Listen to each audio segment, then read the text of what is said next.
어쩌면 강의는 오늘이 마지막이겠어요. 목요일은 여러분들한테 다음 주 그룹 프로젝트 발표를 위한 준비 시간을 주려고 그래요. 그래서 목요일은 강의를 안 하고 여러분이 저한테 인증샷을 보내주기 바랍니다.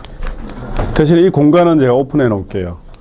오픈해 놓으니까 여기서 여러분 혹시나 팀 프로젝트를 준비하는 친구들은 각 팀장이 인증샷을 찍어서 저한테 보내주길 바라고요.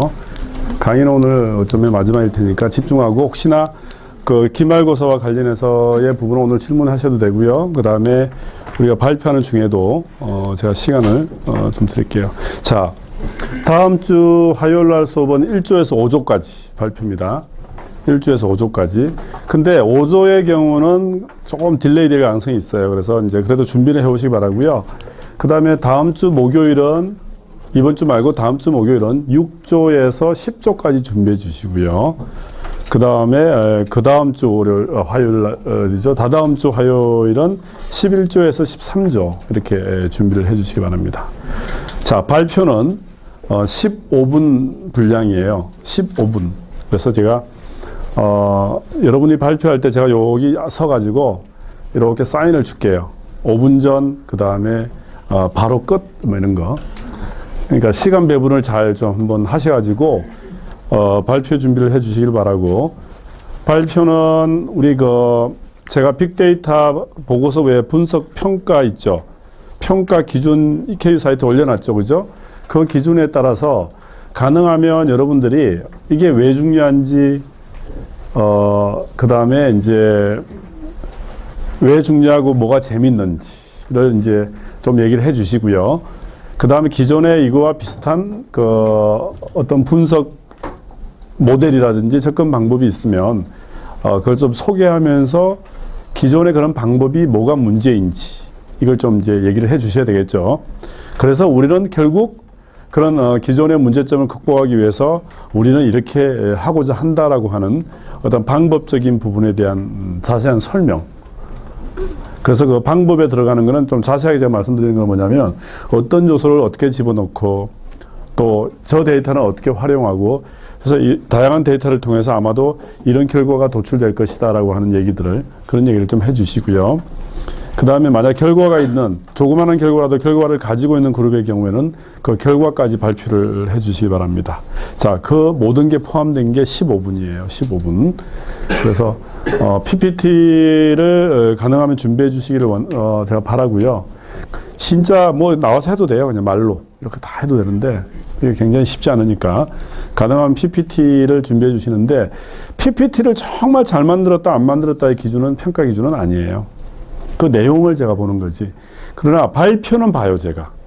PPT를 잘 만들었다는 평가 기준은 아니지만 얼마만큼 효율적으로 여러분이 준비한 빅데이터 분석 사례를 잘 발표했는지는 제가 평가에 포함시킬 겁니다. 그래서 그룹 프로젝트의 평가의 기준은 크게 보고서 중심으로 해서 한 70%를 제가 여러분들한테 그룹 프로젝트 전체의 그 학점의 70%는 보고서 내용을 중심으로 할 거고요.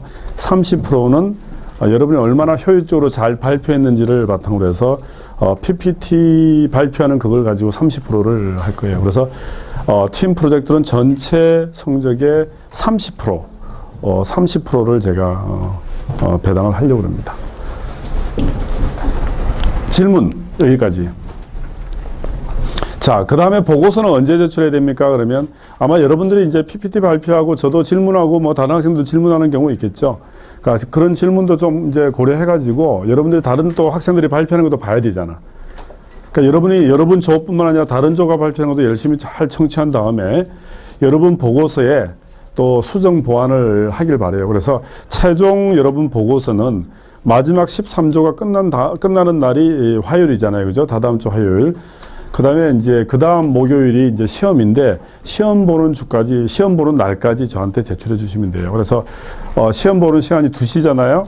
2시니까 목요일 2시 전까지 EKU 사이트 학생 자료실에 보고서 내용을 올려주시고요. PPT 자료랑 보고서 내용을 올려주시고요.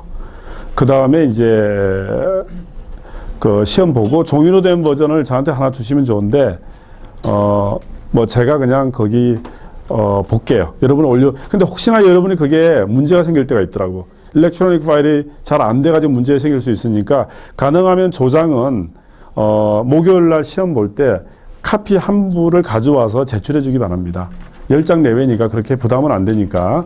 그래서 조장은 카피 한 부를 시험 보러 올 때 가져와서 조교한테 제출해 주고 그 일렉트로닉 파일은 EKU 사이트에 2시까지 시험 보기 전까지 올려주는 걸로 이제 우리가 타임테이블을 짭시다. 자, 그래서 이제 다시 한번 말하면 이번 좀 뒤늦게 온 학생이 있는데 이번 주 목요일은 팀 프로젝트로 하고 인증샷을 받겠다라는 걸로 수업을 대신하니까 그렇게 알고 오늘 제 강의 마무리되고 나면 또 질문 받을 텐데 궁금한 사항은 꼭 질문해 주시고요. 그렇게 진행합시다. 자, 제가 이번 학기 빅데이터 분석의 이해와 적용해서 지금 여러분 이제 그 사례 준비를 하고 있지만 중요한 이슈 10개 중에서 네 번째 이슈가 뭔가를 보면 빅데이터 분석에서 반드시 포함되는 내용이죠. 비정형 데이터 중에서 가장 대표적인 비정형 데이터라고 할 수 있는 동영상 자료. 그래서 전 세계 동영상 자료 중에서 가장 많이 지금 그 저장되어 있는 동영상 데이터베이스가 유튜브라고 우리가 얘기할 수 있겠습니다. 그래서 유튜브에 대한 얘기인데 어쩌면 유튜브는 현대 사회를 얘기할 때 꼭 빠질 수 없는 정말 중요한 10가지의 키워드 중에 하나라고 저는 생각해요. 뭐 최근에 이제 작년에 싸이 얘기도 나왔지만 유튜브에 어마어마한 데이터가 전 세계로부터 지금 들어가고 있는데 유튜브는 지난번에 우리 얘기했지만 이제 구글에 의해서 인수가 되었죠. 그죠? 구글에 대해서 인수됐다는 건 알고 있고요. 그래서 현재 구글의 가장 중요한 비즈니스 창구 중에 하나가 유튜브라고 볼 수 있어요. 그래서 어쩌면 구글이 유튜브를 인수하면서 더 글로벌한 기업으로 간 계기가 되었다라고 얘기할 수 있고요. 유튜브는 어쩌면 기존의 많은 문화 컨텐츠의 가장 대표적인 게 하나가 뮤직이고 음악이고요. 그 다음 강의도 마찬가지예요. 여러분들 혹시 유튜브 들어가서 키워드를 넣고 강의를 찾아보면요. 수만 개의 강의가 있어. 전 세계 강의. 그 다음에 여러분들 리포트 한번 찾아봐요. 수십만 개의 리포트가 그 안에 들어앉아 있어. 그리고 개인이 이렇게 그냥 자기 스스로 셀카를 찍어서 올려놓은 리포트도 너무너무 많아요. 그러니까 이게 당연히 뭐 그냥 컬처 컨텐츠라 그래서 뮤직만 있다 이건 아니에요. 동영상, 강의, 그 다음에 이제 뭐 방송, 클립, 그 다음에 영화 클립, 그 다음에 드라마, 거의 모든 현재 우리가 만들 수 있는 컨텐츠가 지금 유튜브에 지금 올라가고 있다라고 얘기할 수 있겠습니다. 그래서 혹자는 유튜브에 1시간에 올라가는 유튜브의 동영상의 양이 1시간에 올라갈 수 있는 동영상의 양이 수백 시간, 수천 시간에 해당하는 동영상이 올라가고 있고요. 1분에 유튜브에 올라가는 동영상의 양이 약 52시간을 볼 수 있는 동영상이 매 1분마다 지금 유튜브에 올라가고 있다. 이렇게 이제 조사를 한 사람도 있습니다. 그만큼 어마어마한 데이터가 지금 유튜브라고 볼 수 있고요. 자, 그런 면에 있어서 이제 문화 콘텐츠라고 할 수 있는 다양한 형태의 뭐 우리의 커뮤니케이션 혹은 미디어 콘텐츠가 제작, 유통, 소비되는 과정에 있어서 유튜브가 변화를 가져왔다. 이런 얘기예요. 자, 유튜브 얘기를 하면 또 빠질 수 없는 게 이런 거죠. 예전에 우리가 음악 들을 때는 어떤 거 들었는지 아세요, 여러분들? 가장 오래전에. 지금은 여러분들 음악 들을 때 어떻게 들어요? 벅스 같은 데 들어가서 다운로드 받아가 듣죠. 그 음원이라는 그런데 음원.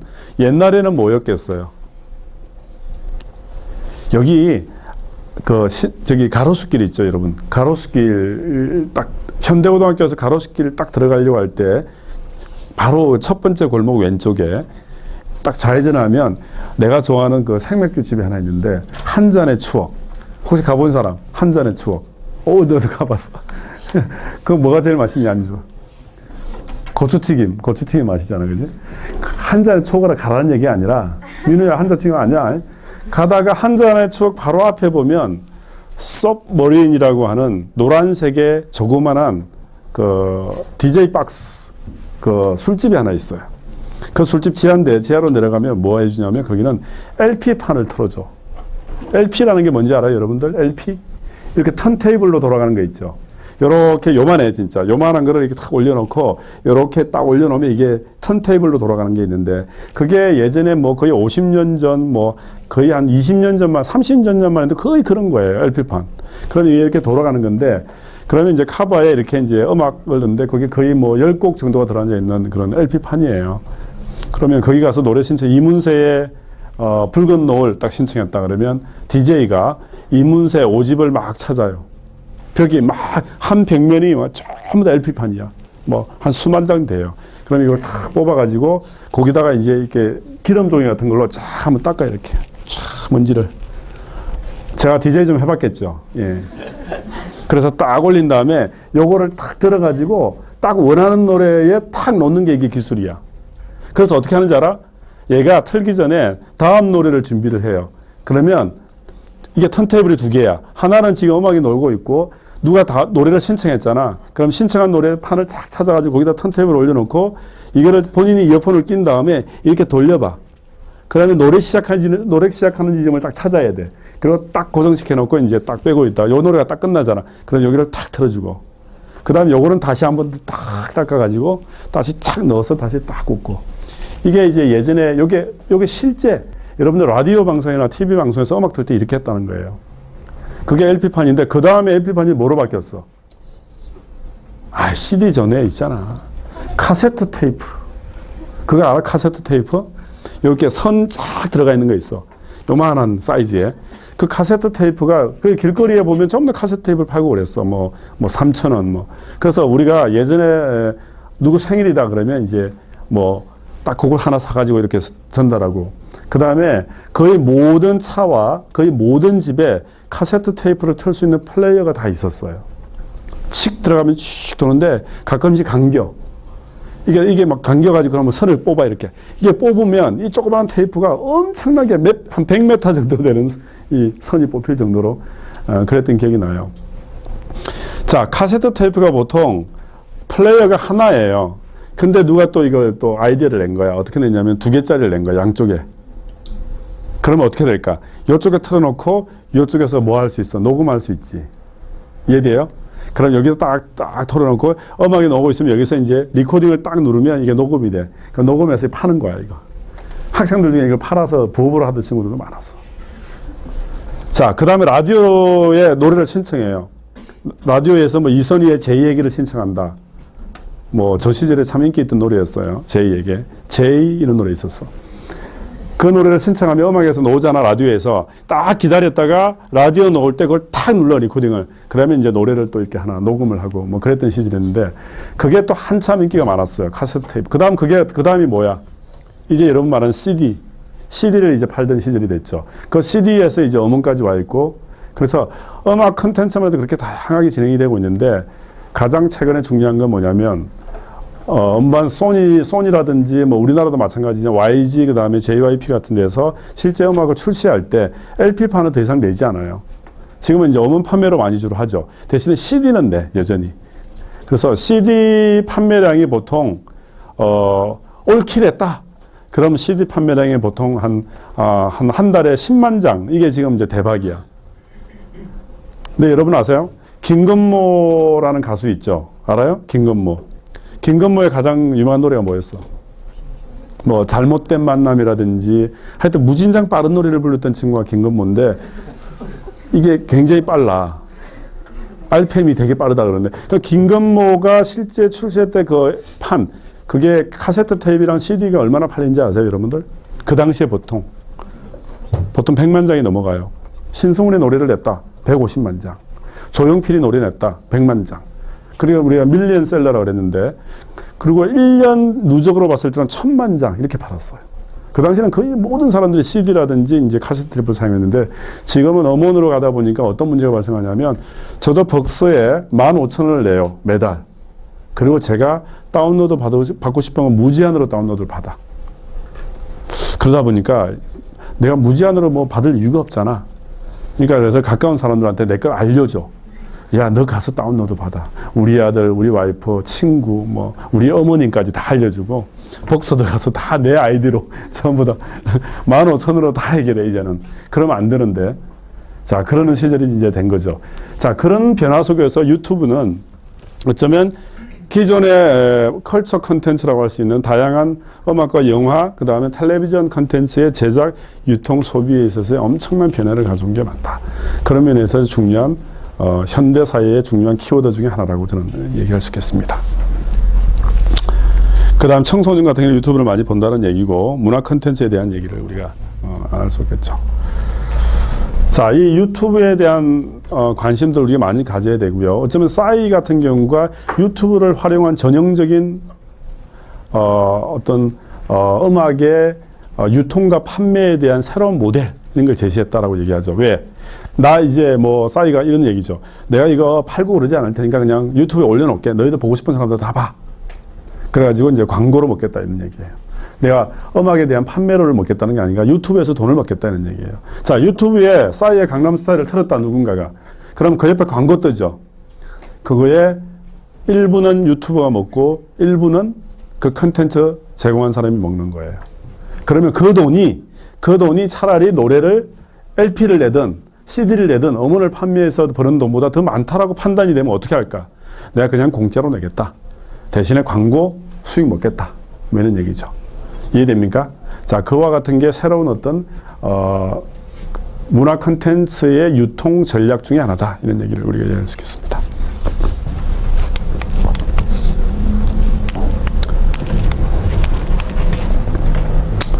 자, 빅데이터 활용과 가치 창출은 우리가 이제 지금 한 학기 내내 한 거지만 제가 10대 주요 키워드 중에 하나였고요. 그 다음에 소통의 혁신과 개인의 반향 이렇게 되어 있는데 정말 중요한 얘기는 빅데이터 분석 얘기를 하면서 저희가 많이 얘기했던 거죠. 뭐냐면 정형 데이터와 비정형 데이터 했지만 거의 모든 것들은 어떤 개인들의 모든 일상적인 삶과 기록에 대한 모든 정보들이 우리의 고려 대상과 그 다음에 분석 대상에 포함된다라고 하는 측면에 있어서 소통의 혁신이다. 그 다음에 예전의 소통은 다시 한번 얘기하지만 예전의 소통은 미디어, 매스미디어라고 그러죠. 신문, 방송. 그죠? 매스미디어라는 거. 그냥 1인 미디어가 아닌 매스미디어. 그 다음 정부. 그 다음에 권력 있는 사람. 기관. 이런 걸로부터 개인에게 전달되던 그런 방향의 소통이었다 그러면 지금은 개인으로부터 정부로, 개인으로부터 미디어로, 그래서 역의자 설정 이런 데 있었죠. 그 다음 개인으로부터 뉴스 에이전시로 가는 또 다른 방향으로의 소통이다라고 얘기할 수 있고요. 그런 면에 있어서 1인 소통 능력의 향상이라는 단어가 어쩌면 현대사회에서 가장 중요한 키워드라고 볼 수 있겠죠. 자, 그 다음에 소통의 방향이 개인에서 정부로 가고 개인에서 미디어로도 가지만 개인에서 또 다른 개인으로 가는 소통. 대표적인 게 소셜미디어죠. 소셜미디어의 부상으로 인한 개인 간의 소통이 더욱더 원활해졌다라고 하는 게 현대 디지털 사회의 큰 변화 중에 하나라고 우리가 얘기할 수 있겠습니다. 자, 그런 면에서 소통의 혁신과 개인의 방향이라는 것은 어쩌면 빅데이터 분석을 이해하고 현대사회를 이해하는 데 가장 중요한 키워드 중에 하나다라고 얘기할 수 있겠습니다. 자, 오늘은 제가 좀 더 집중적으로 얘기할 부분이 이 부분이에요. 우리가 다른 얘기는 굉장히 많이 해왔어. 한 학기 내내. 오늘은 이 부분은 제가 기말고사 한 문제 낼 거예요. 노동의 문제. 저는 다른 수업에서는 사실 노동이라는 문제를 많이 건드리지는 않는 것 같아요. 그러나 우리가 빅데이터 분석의 이해와 적용이라는 수업이지만 노동의 문제를 제가 좀 더 자세히 오늘 얘기를 하고 싶은 거예요. 마지막 수업의 강의로서. 왜냐하면 여러분들 졸업하면 취직 많이 이제 고민하고 있잖아. 그래서 우리 사회가 과연 어떤 노동의 사회로 가는가? 우리 사회가 또 어떤 미래의 어떤 트렌드가 어떻게 될 것인가는 굉장히 중요한 질문입니다. 지금도 벌써 그냥 여러분들 직장 갖는 게 굉장히 힘들잖아요. 제가 어제 마침 동아일보 그 다음에 조선일보 몇몇 위에 편집 국장, 부국장 이런 분들하고 이제 저녁 식사를 같이 했는데 요즘에 좀 어떠세요? 라고 물어보니까 요즘 언론사 준비 많이 하죠. 요즘에 언론사에 조금 고민 중에 하나가 그거랍니다. 뭐 고민이라고 얘기할 수 있는지도 모르겠지만 성적을 탁 이렇게 해서 시험을 보면 내가 어떤 얘기 할 것 같아? 시험을 딱 봐서 랭킹을 쫙 매기면 어떤 얘기 할 것 같아?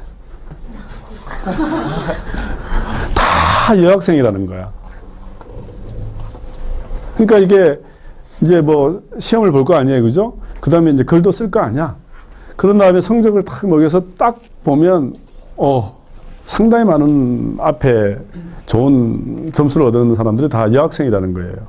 근데, 그러면 여학생을 뽑아야 되는 게 맞죠? 근데 그렇게 이제 몇 년을 해온 거죠. 그러다 보니까 또 신문 기자란 것은 굉장히 또 이게 힘든 3D 직종 중에 하나라고 볼 수 있어요. 거의 잠을 못 자고요. 늦게까지 일하고 술은 꼭 먹어야 되고요. 뭐 꼭 술을 먹어야 되는지 모르겠지만 꼭 술을 먹더라고 보니까. 그 다음에 새벽 4시에 일어나서 각 일선 경찰서를 돌아야 돼. 그걸 뭐라 그래? 우리 나와바리 용어로 뭐라 그래? 그걸?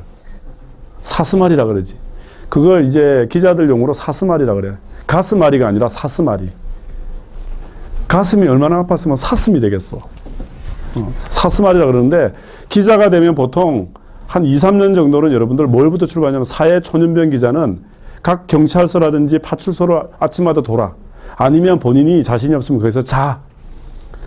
거기서 자고 아침에 간밤에 사건 사고가 있을 거 아니야. 그 지역에. 그다음 중앙경찰서다. 그럼 중앙경찰서에 가서 자. 거기 기자들이 모여서 자는 또 방 하나가 있어. 그런 거 다 만들어놨어, 우리나라는. 그럼 거기 자고 있다가 아침 한 4시, 5시 일어나면 간밤에 성북구에 무슨 일이 벌어지는지 경찰서로 다 이렇게 얘기가 들어올 거 아니야. 파출소에서 이제 저기 중앙경찰서로 다 연락하자. 그러면 중앙경찰서에서 딱 앉아있으면 간밤에 불이 났다, 살인사건이 났다, 이런 것들이 다 들어와. 그럼 그걸 착 정리해가지고 어디로 보내? 신문사에 보낼 거 아니야. 방송국에 보낼 거 아니야. 그게 간밤의 소식에 대한 정보를 그렇게 모은 거야. 그게 이제 사스말이라는데, 이제 여학생이 아무래도 이제 밤늦게 좀 험한 데 취직하는 것도 그렇고, 술도 그렇고, 뭐 요즘은 여학생이 술 더 잘 먹죠. 제가 봐도 그런 것 같아. 이 간이 여자가 훨씬 더 나은 것 같아. 이 간 회복 능력이. 그러니까 술 먹어보면 제 지도학생들 중에서 남학생도 있고 여학생도 있지만 남학생이 몇 잔 먹으면 얼굴이 빨개가지고 그냥 집에 가는데 여학생은 항상 초롱초롱해. 뭐 몇 잔을 먹고 몇 병을 먹어도 여전히 초롱초롱해. 자, 그러다 보니까 좀 험한 지역이라든지 또 뭐 경찰서에서 잠을 자야 되고 새벽 일찍 일어나서 나가고 이런 과정 속에서 어려움이 많은 거예요. 그래서 조선일보 기자가 그런 얘기를 하더라고. 무슨 얘기냐면 강남의 모 출신의 외고를 나와서 고대 아니야. 다른 데야. 나와서 기자가 됐는데, 여학생이야. 근데 엄마가 이 학생이 맨날 늦게 들어오고 새벽 일찍 나는 게 좀 마음이 아팠나 봐. 그럼 엄마가 어떻게 할 것 같아? 엄마가 새벽 5시 반에 기사 빨리 자. 김 기사. 빨리 운전해. 그래가지고 저 강남경찰서 빨리 가. 엄마가 딸을 대신해서 밤새 사건 사고를 다 모아가지고 착 정리해가지고 딸보다 더 잘 정리해가지고 착 쏴주고 그렇게 한 거야. 아니 뭐 진짜 대단한 엄마잖아. 뭐 그런 엄마가 됐어. 엄마는 이제 딸 조금 더 잘하고 더 잠 좀 더 잘하고 그 딸을 사랑하는 마음에 그게 이제 나중에 보니까 이제 아무래도 이상하다. 확인해 보니까 이제 엄마가 모자 쓰고 뭐 해도 뭐 엄마지 뭐 어디 가겠어? 자, 그런 일도 있다 하는 얘기예요. 그래서 상당히 많은 변화 중에 하나가 어쩌면 직장에 있어서 양성의 문제, 양성평등의 문제는 지금 굉장히 중요한 문제예요. 우리 미디어학부문에도 제가 지지난 주말이죠. 지난 주말 말고 지지난 주말 토요일, 일요일 이틀에 걸쳐서 연속해서 학교장 추천제 면접을 80명을 봤어요. 우리 미디어학부에 들어오려고 하는 애들.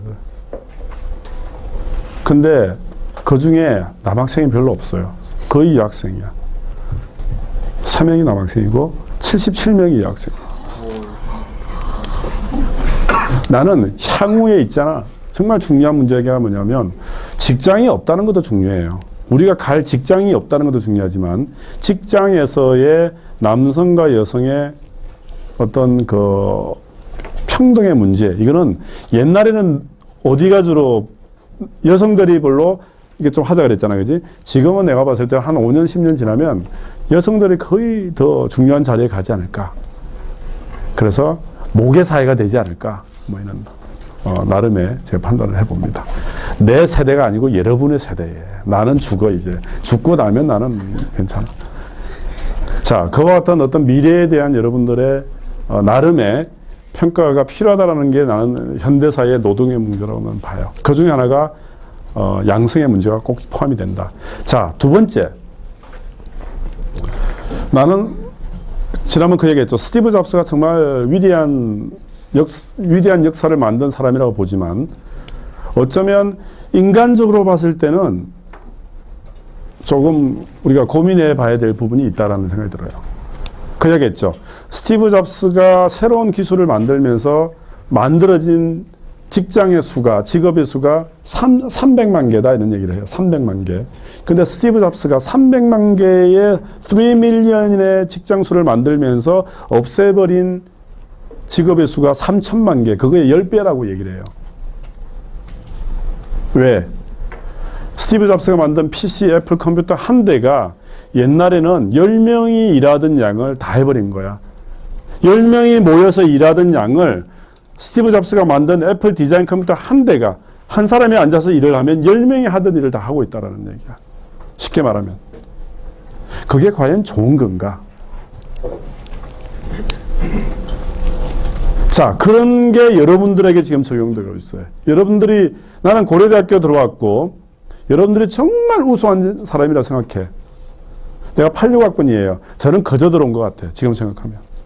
그런 여러분들이 정말 대접받고 이 사회에 나가서 정말 존경받고 또 좋은 직장 받아서 가져가지고 정말 여러분 행복한 삶을 살아야 되는 정말 준비된 여러분들이라고 난 보는데도 불구하고 여러분이 졸업할 시점에 취직에 대한 고민을 하고 면접을 다니는데 그 면접이 제가 봤을 때는 과연 이 친구한테 잘 맞는 직장일까라고 생각할 때는 나는 수긍하기 힘든 게 굉장히 많다라는 얘기예요. 근데 중요한 건 현실이 그렇다는 거야.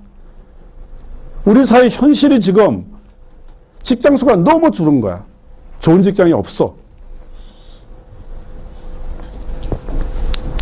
그러니까 7급, 9급 공무원에 5년, 10년씩 준비해서 노량진 학원에서 준비하고 대학 졸업해서 나는 여러분이 그렇게 우리나라가 지금 뭐 2만 불 시대, 2만 5천 불 시대라 그러고 OECD 국가 중에 하나고 선진국에 진입했다고 그러는데 그럼 뭐예요? 잘 사는 나라, 행복한 나라, 그 다음에 여러분이 편히 살 수 있는 나라가 돼야 되는 거 아니야? 그런 사회가? 근데 우리 사회가 구조적으로 여러분들이 편히 살 수 있는 그런 일자리라든지 그런 게 부족하다라는 거야. 나는 그 문제가 IT 기술의 디지털 기술의 발달, 우리 사회의 변화와도 맥을 같이 하고 있다 이런 얘기예요. 이건 정치를 못해서가 아니라 물론 정치의 문제도 있을 수 있어. 그러나 우리 사회가 변해가는 그 트렌드 속에서 이렇게 지금 오고 있다는 거예요. 내가 여러분들 야단치는 거 아니야 지금. 내가 목소리에 의해서 지금 보니까 우와 교수님 왜 야단치시가 아니야. 이 사회를 야단치는 거야. 그래서 여러분들 여기까지 온다고 얼마나 고생했어. 그지? 그러니까 여러분들 더 힘을 내고 우리 사회가 이렇다는 부분들을 이해하고 그 속에서 내가 뭘 할 것인가를 고민하고 그 속에서 내가 어떤 방향에 나 자신을 투자할 것인가를 고민하고 10년 후에 20년 후에 우리 사회가 어떤 모습으로 변할까를 여러분들이 정확하게 예측해서 내가 그 예측을 빨리 하는 사람일수록 그 사회에 난 적응이 빠를 거라고 난 믿는 사람이에요. 그냥 영어 열심히 하고 이렇게 하면 되는 게 아니라 내가 어떤 일을 할 것인가. 고려대학교를 나와서 내가 향후 10년 후에 20년 후에 내가 어떤 모습으로 서 있을 것인가. 여기에 대한 고민을 하기 바랍니다. 무조건 대기업 가겠다. 여러분 대기업 가서 어떻게 할 건데? 대기업이 싫다는 얘기 아니야. 아무 생각 없이 대기업을 가겠다는 게 그게 어떤 의미야? 그래서 연봉 3,500 받아가지고 연봉 3,500이면 월 한 250대. 월 250 받아가지고 저축하면서 적금 들면서 언제 집 살래? 우리나라 집이라는 게 어떤 집이야? 보통 강남의 집 한 채가 7억이야. 그거 언제 집 살 거야? 자, 내가 지금 무슨 내용을 전달하냐면 여러분이 이제는 집을 사고 다른 사람에게 보여주기 위해서 내가 이런 직장을 갖고 하는 그런 시대가 아니야. 여러분 시대는 내가 하고 싶은 일을 10년 후, 20년 후에 내가 과연 하고 있을까를 고민해야 되는 세대라만 보는 거야. 내가 KBS, 좋아. 내가 케이블 TV에 들어갔어. PD로 들어갔어. 자, 들어갈 때는 다른 사람들이, 야, 김성태, 야. 딱 그때뿐이야, 딱 그때. KBS 들어갔어. 와우, 김성태. 딱 그때뿐이라고. 근데 여러분이 그때뿐을 위해서 살지 말라고. 다른 친구한테 내가 KBS 됐어. 조선일보 됐어. 이거 아니야. 내가 과연 뭘 하고 싶은가? 10년 후에 내가 뭘 하고 있을 때 내가 가장 행복할 것인가? 이걸 한 다음에 잠시 지금 내가 못 들어갈 수도 있어. 그거 꿈을 이루기 위해서는. 그걸 위해서 준비할 기간이 필요한 거잖아. 쟤는 영어 상식 잘해가지고 KBS 기자가 됐어. 그때뿐이라니까. 그 친구가 정말 하고 싶은 일이 그거이면 오케이. 그리고 여러분, 대기업이든 대조직에 들어갔을 때 살아남는 거 굉장히 쉽지 않아요. 그러면 스트레스 많은, 조직 사는 게 굉장히 많은 스트레스를 받을 수밖에 없어. 그걸 내가 즐길 수 있을 때 들어가는 거야. 남한테 보여주고, 우리 부모님한테 고려대학교 보냈으니까, 야, 드디어 대기업 들어가서 우리 부모님이 또 다른 부모님한테 자랑하고, 우리 아들 이번에 삼성전자 들어갔어. 그리고 월급 받아서 아무리 용돈 주면 동네방네 다 불러서 우리 아들을 준 용돈으로 밥 한 번 사줄게 다 모여. 그게 자랑하면서 부모님 마음은 그럴 수 있어. 근데 여러분, 부모님이 여러분 인생을 살아주지는 않아. 부모님 걱정하지 마. 나도 뭐 효자라고 얘기할 수는 뭐 있지 않은 듯 없지 않은 듯 하지만 부모님이 여러분 인생 살아주지 않듯이 부모님이 가장 행복하게 여러분은 뭔지 알아? 여러분이 정말 행복하게 사는 모습을 봤을 때 부모님은 행복한 거야. 여러분이 달달이 용돈 10만 원 주는 거 받았다고 행복하지 않아. 차라리 우리 아들, 우리 딸이 정말 자기 하고 싶은 일을 하면서 정말 자랑스럽게 살고 있을 때, 부모님이 다른 사람을 자랑할 수 있을 때, 그게 행복한 거지. 삼성전자 물론 훌륭한 데야. 거기 들어가서 월급 조금 더 받아서 용돈 더 준다고 용돈 더 받아서 니는 용돈 못 받았지. 이래서 행복한 거 아니야, 부모님. 부모님 살 만큼 살 수 있어.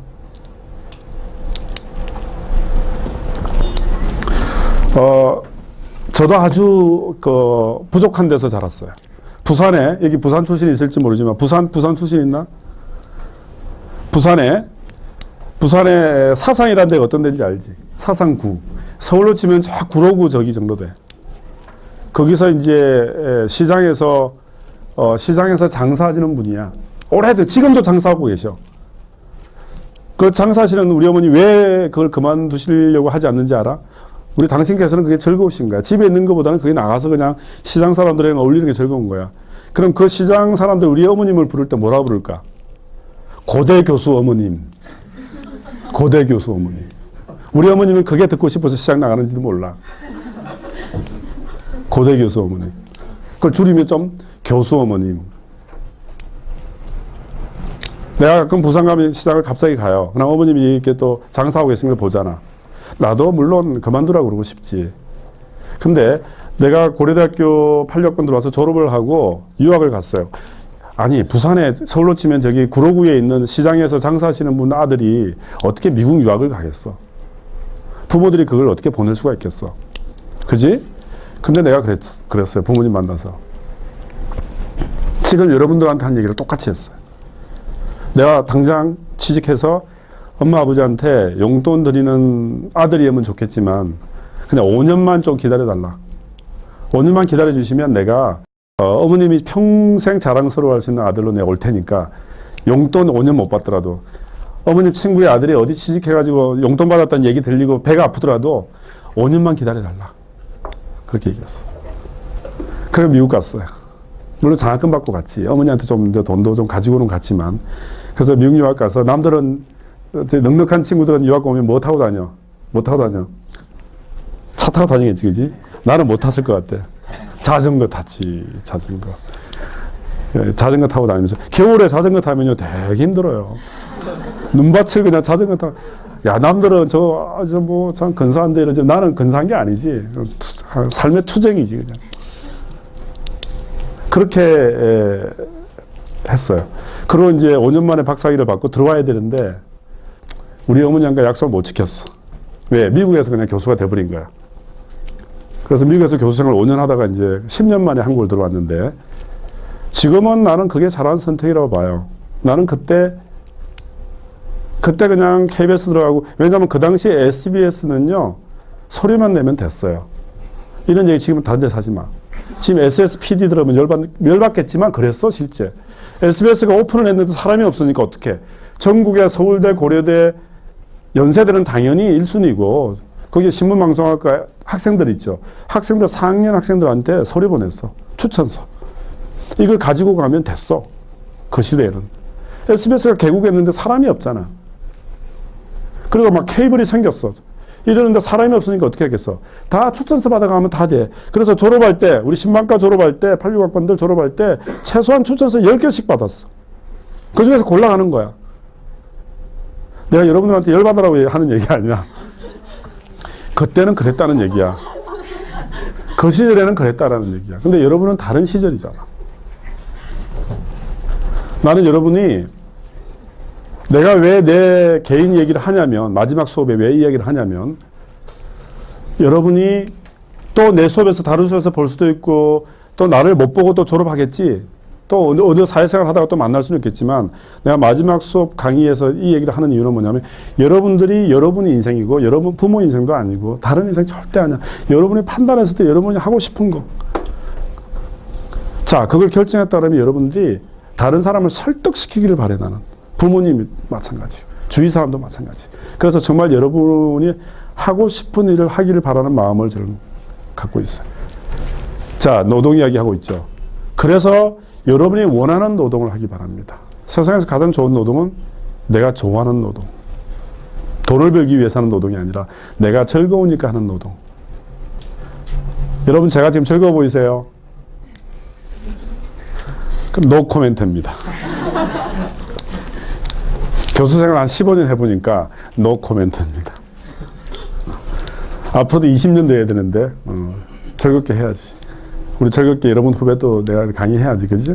근데 나는 여러분들 한 사람 한 사람이 그냥 아무 생각 없이 그러지 말고, 진짜 그 고민은 많이 할수록 좋은 거야.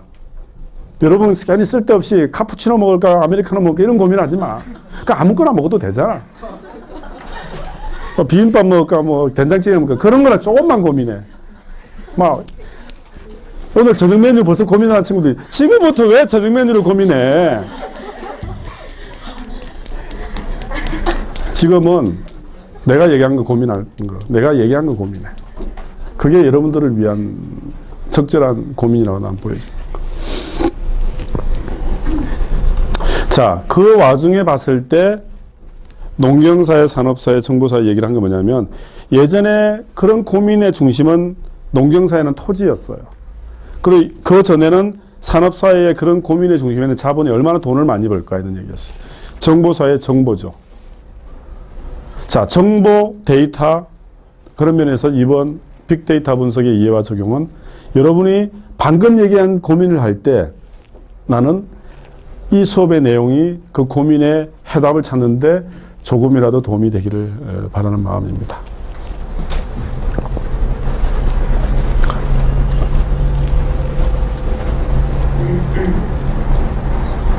우리 어머님 이야기 하나만 더 할게. 그래서 이제 갔다 와서 이제 뭐 이렇게 잘 지내고 지금도 이제 장사하고 계세요. 근데 제가 이제 3년 반 전에 건강이 안 좋았어. 그래서 암 수술을 받았는데 암 수술을 받으면서 우리 부모님한테 내가 얘기했겠어요, 안 했겠어요? 했겠어, 안 했겠어? 안 했을 것 같습니다. 그렇지. 어찌 그 사랑하는 자식이 암 수술 받는다는 얘기를 엄마한테 못 하겠더라고, 그지? 엄마, 아빠. 여러분들도 그런 상황이 되면 잘 안 되게 돼요. 부모님은 부산에 계시고 나는 서울에 있잖아. 근데 엄마 저기 여차여차해서 수술 받게 됐는데 이러면 얼마나 걱정하실 것 같아. 그래서 얘기를 안 한 거야. 얘기를 안 하고 이제 절대 비밀에 붙이고, 그리고 이제 저희 집사람과 그리고 주변에 몇 사람한테 알리지도 않았어요. 왜냐면 제 자존심이. 저는 항상 건강하게 밝게 지내왔는데 아프다는 게 다른 사람에게 알려지는 게 별로 유쾌하진 않더라고. 그래서 아는 사람 몇 사람한테 꼭 얘기하고, 부산 부모님한테는 절대로 알려지지 않도록 우리 집사람하고 또 우리 부산 부모님하고 연락이 가능한 사람들한테 딱 얘기를 했죠. 부탁이 하나 있다. 부모님께는 절대 얘기하지 마라. 저는 그렇게 알고 이제 수술을 받고, 수술이 좀 또 잘 진행이 안 돼서 2차 수술까지 받고, 그 다음에 이제 1년 이제 요양을 위해서 외국을 갔어요. 이제 사연하라. 그래 외국을 가서 이제 미국에서 한 1년 요양을 하고 한국을 들어왔어요. 그럼 부모님께는 내가 뭐라 그랬겠어? 뭐 연구전도 있고 해서 외국 가서 공부 좀 하고 오겠습니다. 그래서 갔을 거 아니에요, 그죠? 그래서 한국 들어와서 이제 오자마자 부산 가야지 인사드리러 부산을 딱 갔죠. 그러니까 부모님이 저를 딱 보자마자 딱 첫 마디가 뭔지 알아요? 아들아 이제는 괜찮니? 그래서 내가 무슨 말씀이시지? 그게 무슨 말일까? 그래서 수소문을 해보니까 수술 받은 날 우리 장모님이, 우리 와이프 어머님이 부산에다 전화해가지고 아이고 어떡하죠? 사위가 저기 지금 이 암이 걸려서 이거 수술 받는데, 수술 받는 당일날 벌써 얘기한 거야. 나는 1년 동안 어머님이 모르고 오실 거라 생각했는데 우리 어머님은 내가 수술 받는 그날 알고 계셨어. 그런데 우리 어머님이 나한테 연락을 안 한 거야. 왜? 내가 직접 얘기를 안 했으니까 아들이, 엄마가 모르고 있어야 마음이 편하다고 생각하니까 어머님 모른 척 해주신 거야.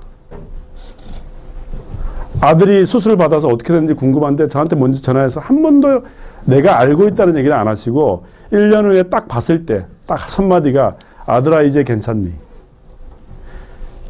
여러분 부모님도 다 그런 분들이야. 다 여러분들 다 여러분들 부모님 뱃속에서 나온 거 아니야, 여러분들?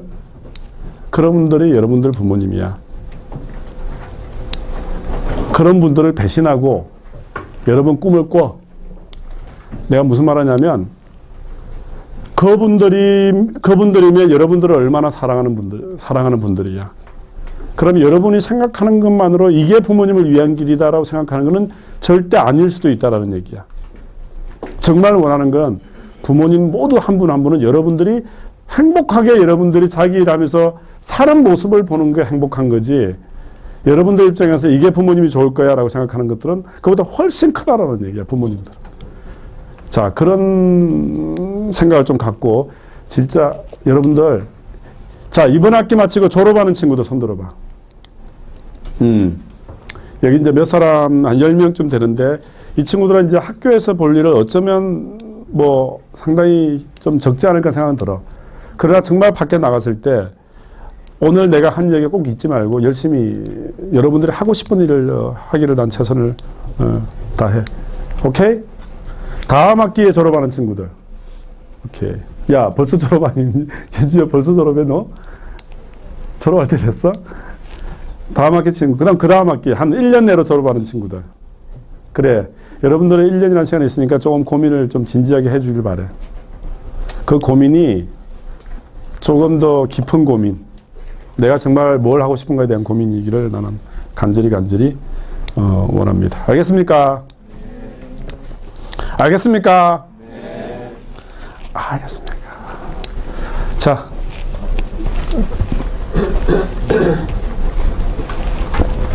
자, 노동이라는 얘기를 할 때 우리 쪽 분야에서 커뮤니케이션과 노동이라는 것은 정말 중요한 거예요. 커뮤니케이션 기술에 단순히 기술에 그치는 게 아니라 그것을 사용하는 인간을 재형성시키는 수단이라는 얘기로, 우리 미디어 분야에서의 직업이라는 것은 굉장히 우리에게 많은 영향을 미친다, 뭐 이런 얘기고요. 언어, 문자, 인쇄, IT에 이런 것들이 우리 쪽 분야에서 노동으로 얘기할 수 있겠습니다. 자, 기업으로 보는 산업의 축배나 이렇게 되어 있는데, GM, 제조, 월마트, 유통, 애플, 정보, 가장 세계 넘버원 기업의 흐름이에요. 30년 전에 세계 1등은 제너럴 모터스, 자동차 제조하는 기업. 10년 전에 세계 1등 기업은 월마트라고 하는 유통기업. 지금 세계 1등 기업 애플, IT 정보기업. 세계 1등 기업의 지난 3, 40년 동안 흐름을 보면 산업의 축이 변화하고 있구나라는 얘기고요. 그런 면에 있어서 정보의 중요성은 커지고 우리 수업에서 얘기했듯이 정보를 제대로 분석할 수 있는 여러분들의 비판적 시각이 정말 필요하다 이런 얘기예요.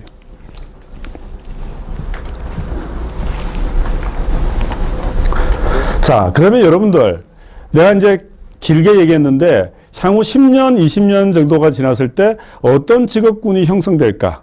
어떤 직업군이 나타날까라고 보니까 제가 판단하는 거예요. 제가 판단하기로는 컨텐츠를 만들어내는 직업, 어떤 프로그램을 판매하는 직업, 광고 수익과 관련된 직업, 그 다음 실제 실물을 판매하는 직업, 아이디어만을 판매하는 직업, 그 다음에 IT 관련 엔지니어, 앱, 전문 미디어 종사자, 블로그, 기타 등등의 이런 쪽이 정보 관련해서도 이런 쪽이 상당히 중요해지지 않을까, 뭐 이런 생각이고요. 자, 그런 직종은 옛날과는 전혀 다른 새로운 직종이고, 그 다음에 기존 노동 형태와도 상당히 다르고, 여러분 혼자서도 할 수 있고요. 그 다음 싱글 오피스, 홈 오피스처럼 집에서도 할 수 있고요.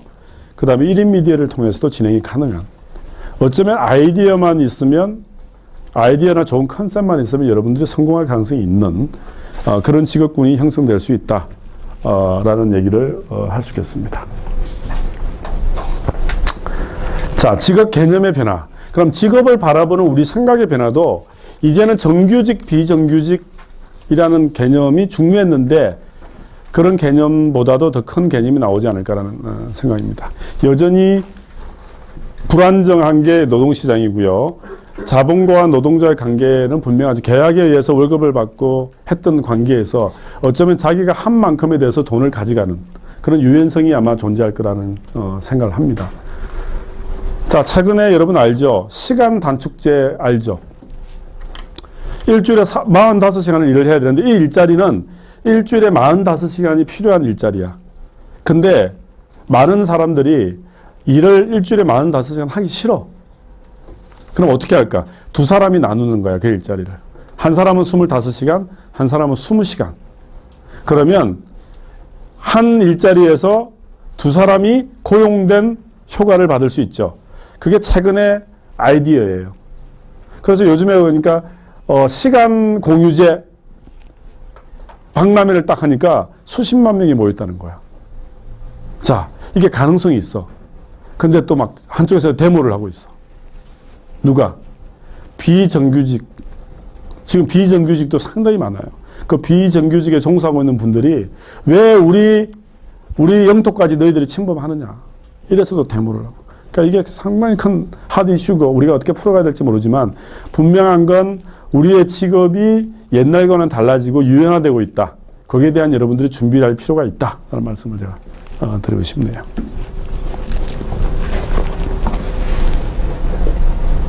이 고정적 근무 시간에서의 탈피. 이것도 중요한 거예요. 꼭 아침에 9시부터 저녁 6시까지 할 필요 없다는 거지. 자기가 맡은 일은 나는 좀 약간 밤 인간형이다. 그럼 밤에 일하고 낮에 자면 되잖아. 그와 같이 탈시간, 탈공간 이런 것들이 아마 가속화될 것으로 우리가 예측하고 있다. 이런 얘기예요.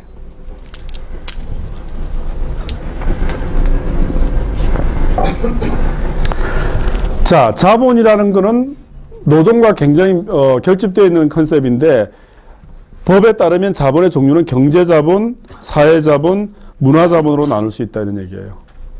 최근에는 문화자본이 중요해진다. 이런 얘기. 사회자본, 소셜 캐피탈이라는 거고 컬처 캐피탈이었는데 문화자본이 중요해진다. 그럼 무슨 말일까? 옛날에는 경제 활동에 대한 직업이 중요했지만 지금은 사회활동, 문화활동을 통한 직업의 개념이 더 중요해질 수 있다. 이런 얘기예요. 자, 그런 것에 대한 고민을 여러분들이 해보길 바랍니다.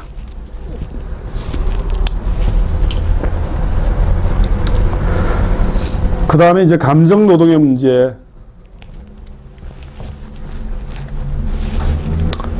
여러분, 감정노동이라는 건 굉장히 중요한 컨셉이에요. 현대 사회는 너무나도 많은 사람들이 너무나도 많은 감정 노동에 시달리고 있다는 거야. 그 감정 노동, 눈에 보이지 않는 감정 노동. 회사를 다니면 회사 밖을 나와서는 내가 편하고 싶은데 회사 직장인과 회식을 갔어. 회식에서 그 회사 상사한테 막 눈에 보이지 않게 노동을 해야 되는 거지. 교수님 앞에서 눈에 보이지 않게 노동해야 돼. 그게 감정 노동이야. 그런 감정 노동을 줄여가는 게 중요하다 이런 얘기예요. 앞으로는. 이해됩니까? 그런 감정 노동의 문제, 기타 등등의 이런 문제들이 이제 있다. 참고하시면 되고요. 자, 8, 9, 10 3개 남았는데 간단하게만 가볼게요. 나는 현대사회에서 정말 대체 불가능한 게 뭘까? 그러니까 스마트폰 같아. 스티브 잡스가 예측한 대로 우리의 사회는 미래를 향해 달려가고 있는데 그 미래를 향해 달려가는 그 중심축에는 뭐가 있느냐? 손에 들려있는 조그만한 디바이스가 있다. 그 디바이스가 전화기다. 그 전화기가 이제는 스마트해진 전화기다. 스마트폰이 되는데 이 스마트폰에 컴퓨터도 들어가고 텔레비전도 들어가고 센스도 들어가고 GPS도 들어가고 나의 모든 기록 일기장도 들어가고 나의 거의 삶의 모든 것들이 스마트폰 안에 다 들어가는 시대. 그 시대가 이제 앞으로 될 것이다 라는 얘기죠. 그래서 스마트폰은 어쩌면 지금뿐만 아니라 향후 미래에 있어서도 가장 중요한 디바이스일 거다. 그럼에도 불구하고 다양한 부정적인 영향이 있다. 자, 잘 때 자기 머리 옆에 핸드폰 두고 자는 사람. 핸드폰 안 두고 자는 사람 손 들어봐. 그럼 여러분 핸드폰 어디에 두고 자? 그냥 충전기에 꽂아놓고 자? 그렇지. 나는 여러분들이 핸드폰을 안 두고 자기를 원해요. 나도 핸드폰 두고 자봤는데 그거 안 되겠더라고. 왜 그럴까? 잠은 잠 푹 자야 돼. 핸드폰 옆에 있으면 깨가지고 또 핸드폰 들여다보면서 시간 보고 문자 왔는지 보고 카톡 왔는지 보고 또 네이버 들어가서 잠깐 보고 그러지 말고 잠잘 때는 푹 자고 나는 스마트폰이 없는 현대사는 상상할 수 없지만 여전히 스마트폰에 여러분이 종속되지 않는 여러분이 스마트폰을 이용하는 그런 사람이 되길 바라요. 스마트폰에 종속된 인간이 아니라 자기가 원하는 만큼만 한해서 스마트폰을 이용할 수 있는 사람 그런 사람으로서 있기를 바랍니다. 자, 9번째는 해킹과 같은 사이버 범죄가 요즘에 굉장히 많아요. 그죠? 그래서 사이버 범죄, 온라인 범죄, 그 다음 소셜미디어를 통한 인권 유린, 이런 등등의 다양한 부정적인 부분들이 어쩌면 우리 현대사에서도 가장 중요한 키워드 중에 하나가 아닐까라는 생각을 합니다. 사이버 해킹, 사이버 테러, 사이버 불링. 왕따죠. 사이버상에서의 왕따 문제. 이런 것들이 이제 중요하다라는 얘기고요. 자, 그런 속에서 현대사회의 문명, 현대의 기계들, 이런 것들을 거부하는 사람도 있을 수 있죠.